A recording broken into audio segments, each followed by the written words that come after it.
नमस्कार दोस्तों, आपका स्वागत है एक बार फिर से आपके अपने YouTube चैनल माजिद साइंस पर। दोस्तों आज हम आपके लिए लेकर आए HSC के द्वारा पाइप फीडर से ली गई परीक्षा के कुछ महत्वपूर्ण क्वेश्चन आंसर जो कि आपसे पूछे जा चुके हैं। इन सभी के बारे में हम इस वीडियो में डिस्कस करने वाले हैं। दोस्तों आज का हमारा फर्स्ट क्वेश्चन है, हरियाणा के कैथल जिले में डैश का मकबरा जो भारत की पहली महिला शासक थी। तो दोस्तों इसका ऑप्शन नंबर बी रहेगा, यानी रजिया सुल्तान का मकबरा जो कि आपका हरियाणा के कैथल जिले में स्थित है, यानी ऑप्शन नंबर बी इसका राइट रहेगा। नेक्स्ट क्वेश्चन आपका, एक डैश एक छोटा विकर्ण है जो कि पृष्ठ के शीर्ष पर दिखता है ताकि पाठक को पता हो कि वह क्या है। तो दोस्तों इसका ऑप्शन नंबर आपका ए रहेगा, यानी हेडर। ऑप्शन नंबर ए इसका राइट होगा। नेक्स्ट आपका, हरियाणा में बसी आर्द्रभूमि डैश जिले में स्थित है। तो दोस्तों यह है आपकी ऑप्शन नंबर डी, यानी गुरुग्राम जिले में। हरियाणा में बसी आर्द्रभूमि आपके गुरुग्राम जिले में स्थित है। नेक्स्ट क्वेश्चन आपका, धातु की कौन सी विशेषता है वह शक्ति है कि प्रयुक्त बल को हटा लेने पर वापस अपनी मूल आकृति में आ जाती है।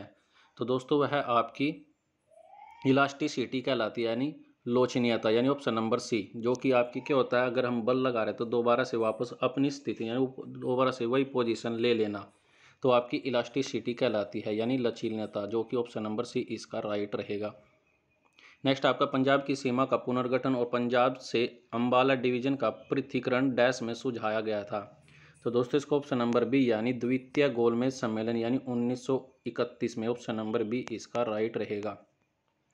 नेक्स्ट आपका, डैश नदी का उद्गम शिवालिक की पहाड़ियों से नहीं होता। तो शिवालिक की पहाड़ियों से आपका गग्गर, टांगरी, मारकंडा, इन तीनों नदियों का होता है, परंतु दोहो नदी इसका आपका शिवालिक की पहाड़ियों से नहीं होता। तो ऑप्शन नंबर बी इसका राइट रहेगा।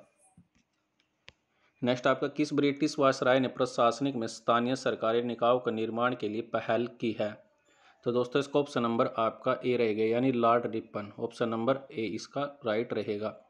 नेक्स्ट आपका, निम्नलिखित में से कौन सी नदी अरावली की पहाड़ियों से निकाली गई है। तो इसमें आपकी अरावली पहाड़ी पूछे गए, जो कि हमें अभी पिछले क्वेश्चन में डिस्कस कराई। ये सभी आपकी शिवालिक की है, टांगरी, गग्गर और मारकंडा। ऑप्शन नंबर डी इसका राइट रहेगा, यानी साहिबी नदी जो कि आपकी अरावली की पहाड़ियों से निकाली गई है। नेक्स्ट आपका, वह शब्द जो अचानक और शक्तिशाली भावनाओं को अभिव्यक्त करता है डैश कहलाता है। तो वह आपका कहलाता है विषमयादी बोधक चिन्ह, यानी ऑप्शन नंबर बी इसका राइट रहेगा।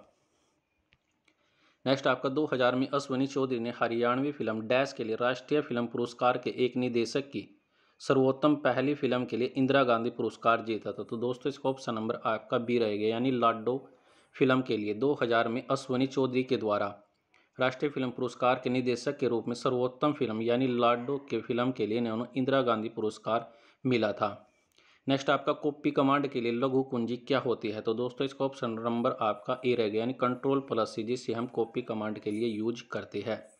नेक्स्ट आपका, चीनी की किस नदी को पीली नदी कहा जाता है। तो दोस्तों इसका ऑप्शन नंबर ए रहेगा, यानी हुआंग हे नदी, जो कि आपकी चीनी की नदी आपकी हुआंग ए नदी पीली नदी कहा जाता है।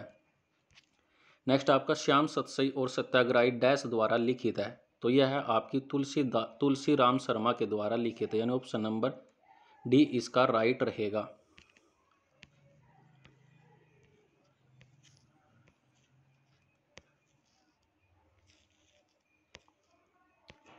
नेक्स्ट क्वेश्चन आपका, डैश हरियाणा के गुरुग्राम जिले में स्थित एक लोक साहित्य संग्रहालय है। तो दोस्तों यह है आपका ऑप्शन नंबर सी, यानी उरुस्वती संग्रहालय, जो कि आपका हरियाणा के गुरुग्राम जिले में स्थित लोक साहित्य संग्रहालय है। नेक्स्ट क्वेश्चन आपका, निम्नलिखित में से कौन सा अशोक के साम्राज्य के 5 महत्वपूर्ण राजनीतिक केंद्रों में शामिल नहीं था।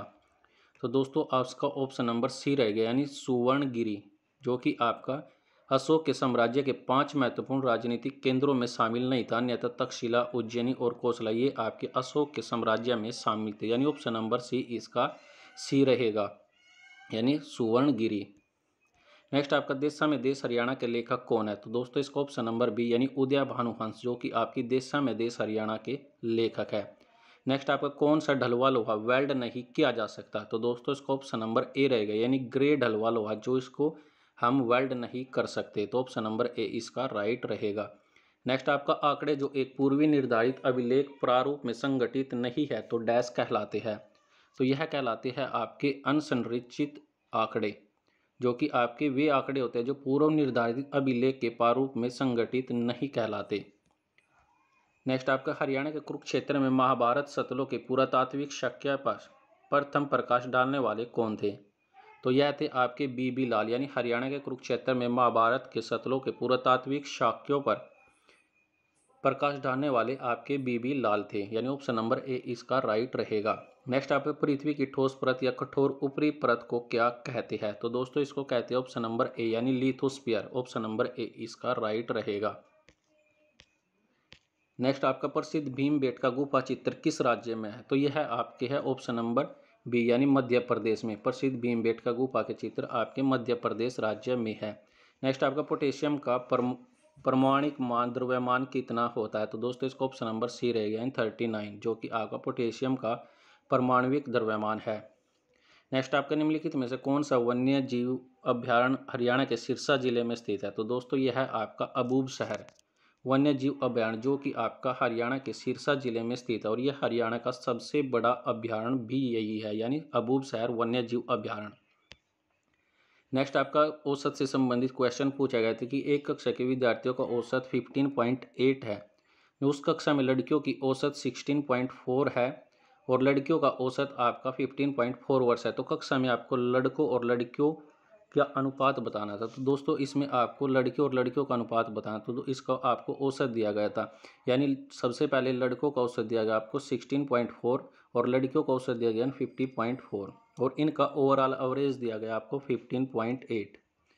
जब हम इसको इससे घटाते तो आपका 0.4 आएगा और इसको घटाते हैं तो आपका लगभग 0.6 के करीब आएगा। तो इसको हम जब डिवाइड करते तो ऑप्शन नंबर बी रहेगा यानी 2 अनुपात आपका 3 इसका राइट रहेगा, यानी 2:3 इसका राइट आंसर रहेगा, यानी ऑप्शन नंबर बी इसका राइट होगा।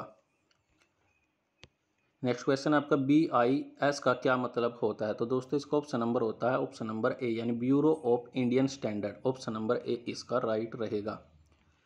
नेक्स्ट आपका रीजनिंग से संबंधित एक क्वेश्चन था, यदि बीते हुए कल से पहले का दिन शनिवार था तो आने वाले कल के बाद का दिन कौन सा होगा? तो दोस्तों इसका ऑप्शन नंबर आपका सी रहेगा यानी बुधवार, जो कि आपका आने वाले कल के बाद का तीसरा दिन होगा, यानी ऑप्शन नंबर सी इसका राइट होगा।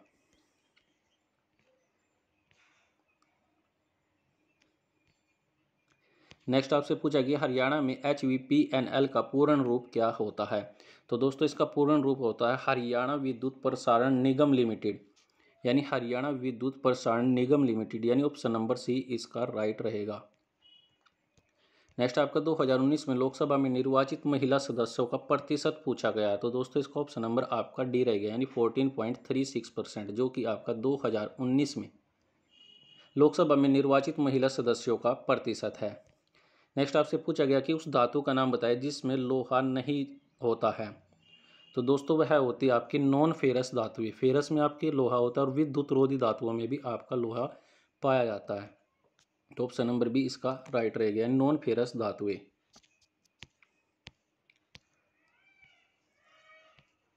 नेक्स्ट आपसे पूछा है कि रानिया विधानसभा का निर्वाचन क्षेत्र हरियाणा के किस जिले में है? तो दोस्तों यह है आपका सिरसा जिले में, यानी ऑप्शन नंबर बी इसका राइट होगा। रानिया विधानसभा का निर्वाचन क्षेत्र हरियाणा के सिरसा जिले में, और इसका कहाँ से ये रानी रणजीत सिंह यहाँ से इस निर्वाचन क्षेत्र से संबंधित है।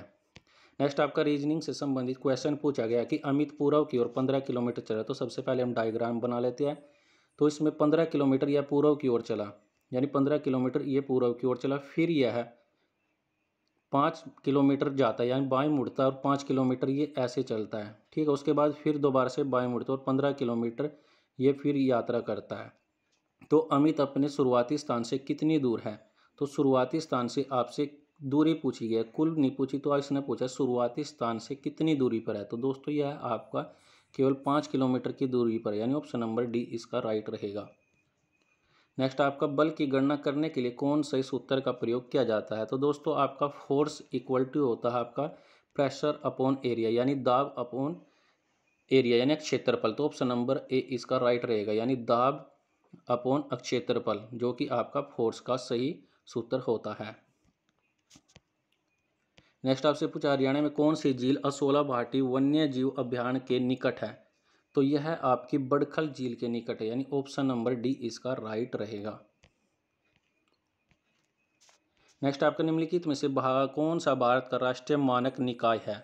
तो दोस्तों यह है आपका ब्यूरो ऑफ इंडियन स्टैंडर्ड, जो कि आपका भारत का राष्ट्रीय मानक निकाय है, यानी ऑप्शन नंबर सी इसका राइट रहेगा। नेक्स्ट आपसे पूछा गया कि डलवा लोहा प्राप्त करने वाली भट्टी का नाम क्या है। तो दोस्तों इसकी भट्टी का नाम है क्यूपोला, यानी ऑप्शन नंबर ए इसका राइट होगा। नेक्स्ट आपका शिवालिक की पहाड़ियाँ हरियाणा के किस भाग में स्थित है। तो दोस्तों शिवालिक की पहाड़ियाँ आपकी उत्तरी भाग में स्थित है, पश्चिम में भी नहीं है, दक्षिण पश्चिम में भी नहीं है और पूर्वी भी नहीं। तो ऑप्शन नंबर डी इसका रहेगा, यानी इनमें से कोई भी नहीं। नेक्स्ट आपका भ्रष्टाचार बोध सूचकांक किसके द्वारा बनाया जाता है। तो दोस्तों ये आपका बनाया जाता है ट्रांसपेरेंसी इंटरनेशनल, जो कि आपका भ्रष्टाचार बोध सूचकांक प्रदर्शित करती है। नेक्स्ट आपका रीजनिंग से संबंधित है कि इसमें आपको युग्म चुनना था जो आपको दिया गया है। तो आपका 11 का जो स्क्वायर होता है वो आपका 121 होता है, यानी 121 होता है। इस तो ऐसे ही आपको ऑप्शन में बताना था।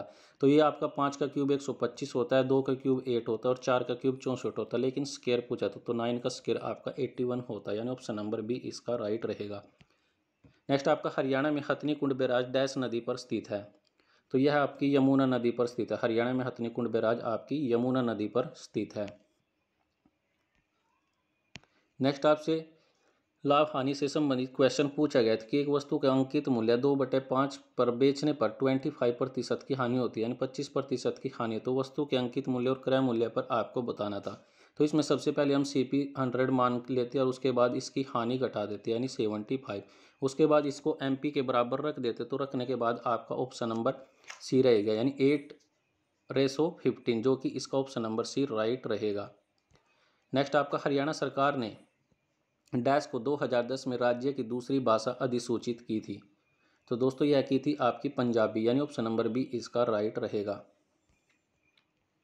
नेक्स्ट आपसे पूछा कि पानीपत की दूसरी लड़ाई कब हुई थी। तो पानीपत की दूसरी लड़ाई आपकी 1556 में लड़ी गई थी और पहली लड़ाई आपकी 1526, तीसरी लड़ाई 1761 में लड़ी गई थी। तो दूसरी लड़ाई आपकी 1556 में, यानी ऑप्शन नंबर सी इसका राइट रहेगा। नेक्स्ट आपसे ये भी आपका मैथ से संबंधित क्वेश्चन था। तो इसमें पूछा था कि एक व्यक्ति के पास कुछ मुर्गियाँ और कुछ गायें हैं, तो यदि सिरों की संख्या 48 और पैरों की संख्या आपकी 140 है तो मुर्गियों की संख्या आपको बतानी थी। तो आप इसको एक्स रख के भी कर सकते हैं और दूसरे मेथड से भी कर सकते हैं। तो दोस्तों इसका ऑप्शन नंबर आपका बी रहेगा, यानी 26 इसका राइट आंसर होगा। नेक्स्ट आपसे पूछा गया निम्न में से कौन से नार्डिक देश है। तो नार्डिक देश पूछा गया तो आपको इसमें रहेगा फिनलैंड, आइसलैंड, नॉर्वे, डेनमार्क और स्वीडन, जो कि आपके नार्डिक देश है। नेक्स्ट आपका रीजनिंग से संबंधित है। तो ये आपसे पूछा गया कि किसी निश्चित कोड में 1289 को सीप के रूप में लिखा जाता है, तो 675 को आपका वोल्व के रूप में लिखा जाता है। तो उसी कोड में आपको बताना था कि 1276 को किस रूप में लिखा जाएगा। तो दोस्तों आपका सीप का कोड इसको दे रखा है कि SHIP, यानी सीप का कोड आपका 1289। उसी प्रकार आपको 67 का कोड दिया गया है कि वोल्व, तो इसमें आपको 6754 दिया गया। तो आपको 1 to 7 का, यानी 1 का, 2 का, 7 और 6 इनका पूछा गया। तो 1 का आपका क्या होता है एस, तो इसका ऑप्शन नंबर बी, यानी ऑप्शन नंबर आपका सी रहेगा, यानी 100 इसका राइट आंसर होगा, यानी ऑप्शन नंबर सी इसका राइट है। नेक्स्ट आपसे पूछा गया कि आधुनिक आवर्त सारणी में डैश तेज पंक्तियाँ है, तो कितनी पंक्तियाँ आपकी दोस्तों, इसका ऑप्शन नंबर सी, यानी 7 पंक्तियाँ है और आपके कॉलम है जो आपके 18 है, यानी ऑप्शन इसका बी, ऑप्शन इसका सी रहेगा। यानी आवर्त सारणी में जो स्थिज यानी हॉरिजेंटल लाइन आपसे पूछी गई है तो इसका ऑप्शन नंबर आपका सी रहेगा, यानी 7th आपकी स्थिज लाइन होती है। नेक्स्ट आपका जब गजनवी ने उत्तर पश्चिम में भारत पर आक्रमण किया तब हरियाणा डैश राजवंश का शासक कराया था। तो दोस्तों इसका ऑप्शन नंबर आपका ए रहेगा, यानी तोमर वंश का। जब गजनवी ने उत्तर पश्चिम में भारत पर आक्रमण किया तब हरियाणा में तोमर वंश का क्या था, शासन था। नेक्स्ट आपका ये क्वेश्चन पूछा गया कि पी और क्यू की वर्तमान आयु का अनुपात 6:7 है और जो हमारा क्यू है वो पी से 4 वर्ष बड़ा है, तो 4 वर्ष के बाद पी और क्यू की आयु का अनुपात आपसे पूछा गया था। तो दोस्तों इसको अगर हम सोल्व करते हो आपका 7:8 इसका राइट आंसर आता है। तो इसका ऑप्शन नंबर डी रहेगा, यानी इनमें से कोई भी इसका नहीं होगा। नेक्स्ट आपका नजीबुद्दौला ने डैश के नदी के एक के युद्ध में सूरजमल को मारा था। तो दोस्तों उसका ऑप्शन नंबर बी रहेगा, यानी हिडन नदी पर। नजीमुद्दौला के द्वारा डैश यानी हिडन नदी के निकट एक युद्ध में सूरजमल को मार दिया गया था। तो ऑप्शन नंबर बी इसका राइट रहेगा। नेक्स्ट आपका हरियाणा में जींद जिले के नरवाना तहसील में गुरुद्वारा धमताना साहिब डैश की याद में बनाया गया है। तो दोस्तों ये आपका ऑप्शन नंबर सी यानी गुरु तेग बहादुर की याद में इसको बनाया गया है।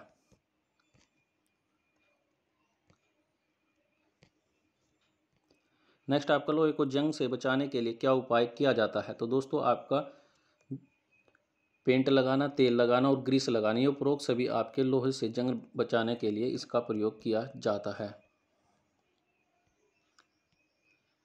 नेक्स्ट ये आपके इंग्लिश से संबंधित है।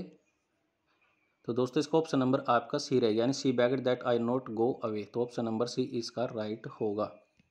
ये भी आपका इंग्लिश से संबंधित है, ये यानी 4 क्वेश्चन आपके इंग्लिश से संबंधित है। तो इसको दोस्तों करके देख लेना है। और नेक्स्ट बात करते हैं हम हिंदी से संबंधित क्वेश्चनों के बारे में। तो आपका इसमें विलोम शब्द पूछा गया था, सकाम का विलोम शब्द आपका क्या होगा। तो सकाम का जो विलोम शब्द होता है निष्काम होता है, यानी ऑप्शन नंबर ए इसका राइट रहेगा। नेक्स्ट आपका समान अर्थ रखने वाले शब्दों को क्या कहते हैं। तो समान अर्थ रखने वाले शब्दों को आपका पर्यायवाची शब्द कहा जाता है। तो ऑप्शन नंबर सी इसका राइट होगा। नेक्स्ट आपसे भवन शब्द का बहुवचन पूछा गया। तो भवन शब्द का जो आपका बहुवचन होता है वह आपका भवन ही होता है, न कि भवनों और न भवने। तो इसका बहुवचन भी आपका भवन ही होगा, यानी ऑप्शन नंबर ए इसका राइट होगा। नेक्स्ट आपका वर्णों के व्यवस्थित समूह को डैश कहती है। तो इसको कहा जाता है आपको ऑप्शन नंबर बी यानी वर्णमाला। वर्णों के व्यवस्थित समूह को वर्णमाला कहा जाता है। तो दोस्तों यह थे आपके एचएससी के द्वारा पूछे गए कुछ क्वेश्चन जो कि आपसे पूछे जा चुके हैं। तो फिलहाल के लिए दोस्तों आज के लिए इस वीडियो में इतना ही। वीडियो अच्छी लगे तो वीडियो को लाइक कीजिए, कमेंट कीजिए, शेयर कीजिए और सब्सक्राइब कीजिए माजिद साइंस को। वीडियो देखने के लिए आप सभी लोगों का धन्यवाद।